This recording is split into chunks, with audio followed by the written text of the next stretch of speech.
আমাদের যে মূল উদ্দেশ্য যে শুধুমাত্র বৃক্ষরোপণ করব বলে চলে যাব, গাছ লাগালাম চলে গেলাম, সেটা উদ্দেশ্য নিয়ে আমরা কোনো জায়গায় গাছ বৃক্ষরোপণ করছি না। আমরা এই মহতী আজকে যে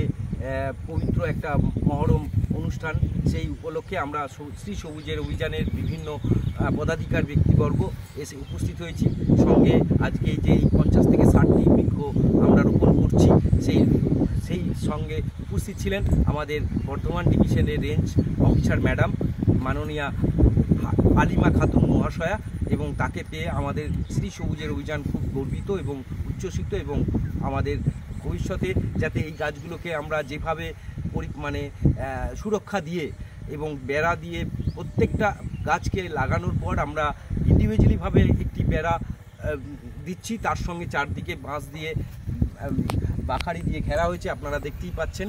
আগামী দিনে যাতে এই গাছগুলো বৃক্ষরূপী মহির রূপ নিতে পারে, তাই উদ্যোগ নিয়ে আমরা আমাদের শ্রী সবুজের অভিযানের মাধ্যমে আমরা এই রকম বৃক্ষরোপণ বা অরণ্য সপ্তাহ পালিত করব এই সারা সপ্তাহ জুড়ে, এবং বিভিন্ন জায়গায় যেখানে আমরা সবুজায়নের লক্ষ্যে আমাদের যে উদ্দেশ্য দীর্ঘদিন ধরে চলছে এবং আগামী দিনে ভবিষ্যতেও চলবে, এবং এই বিশ্বকে আমরা সবুজের